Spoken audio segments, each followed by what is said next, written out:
يا مرحبا زين الشهور. رمضان شہر التقوی، تقوی کا مہینہ۔ قرآن مجید میں روزے کا اصل مقصد جو بتایا گیا ہے وہ تقوی کا حصول ہے کہ کتب علیکم الصیام کما کتب علی الذین من قبلکم لعلکم تتقون۔ تو ہمیں یہ دیکھتے رہنا ہے اپنے اعمال کو، اپنی گفتگو کو، اپنے رویوں کو، اپنے معاملوں کو دوسروں کے ساتھ کہ کیا واقعی ان میں اللہ کا خوف ہے ہماری گفتگو میں اور ہمارے دوسرے کے ساتھ معاملہ کرنے میں، کیا ہم واقعی اللہ سے ڈر کر بہترین معاملہ کر رہے ہیں یا پھر جو دل میں آئے کہہ دیتے ہیں۔ تقوی کا معنی بچنا ہے۔ روزے کی حالت میں صرف کھانے پینے سے ہی پرہیز کافی نہیں بلکہ ہر قسم کے گناہوں سے بچنا ہے۔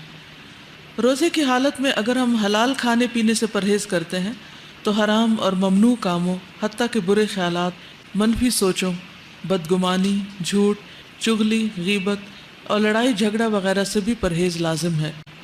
کھانا پینا انسان کے پسندیدہ مشاغل میں سے ہے جس پر کنٹرول بہت مشکل ہوتا ہے، لیکن روزے میں بھوک کا تجربہ انسان کے اندر ایسی قوت پیدا کر دیتا ہے کہ وہ اس قابل ہو سکے کہ اللہ کی خاطر اپنے منفی جذبات کو بھی قابو رکھ سکے۔ یعنی جس طرح انسان اپنی بھوک کو کنٹرول کرتا ہے، ایسے ہی انسان اپنے غصے کو بھی، جھنجھلاہٹ کو، بد اخلاقی کو بھی کنٹرول کرے۔ رسول اللہ صلی اللہ علیہ وسلم نے فرمایا، روزہ صرف کھانا پینا چھوڑنے کا نام نہیں ہے بلکہ روزہ تو لغو یعنی بیہودہ اور بے فائدہ کام اور رفث جنسی خواہشات پر مبنی حرکات اور کلام سے بچنے کا نام ہے۔ لہٰذا اگر تمہیں کوئی دوران روزہ گالی دے یا جہالت کی باتیں کرے تو اس سے کہہ دو کہ میں روزے سے ہوں۔ یعنی صرف اپنے طور پر ہی نہیں اس بات کا احساس کرنا، اگر کوئی اور آپ کے روزے میں خلل انداز ہو رہا ہے تو اس کو بھی ریمائنڈ کرانا ہے کہ رمضان کا مہینہ اور میں روزے سے ہوں، لہٰذا مجھے فضول لغو باتیں نہیں کرنی، کیونکہ امر بالمعروف اور نہی عن المنکر بہت ضروری ہے۔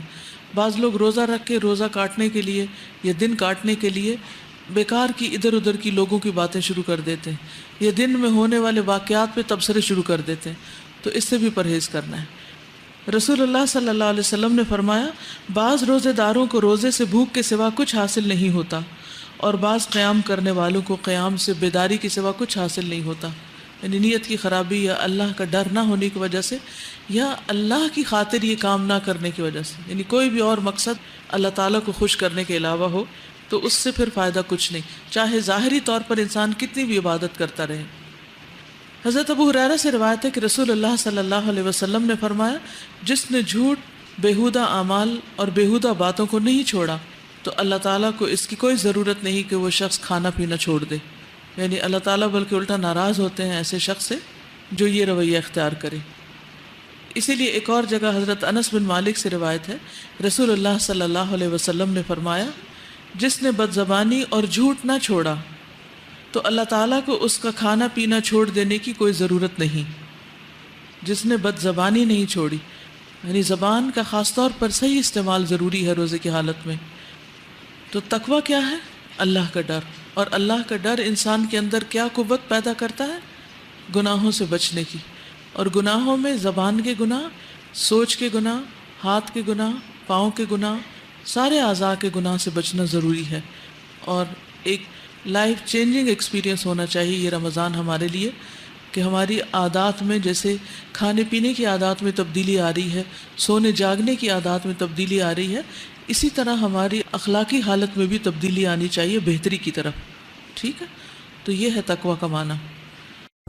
یا مرحبا زین الشہور.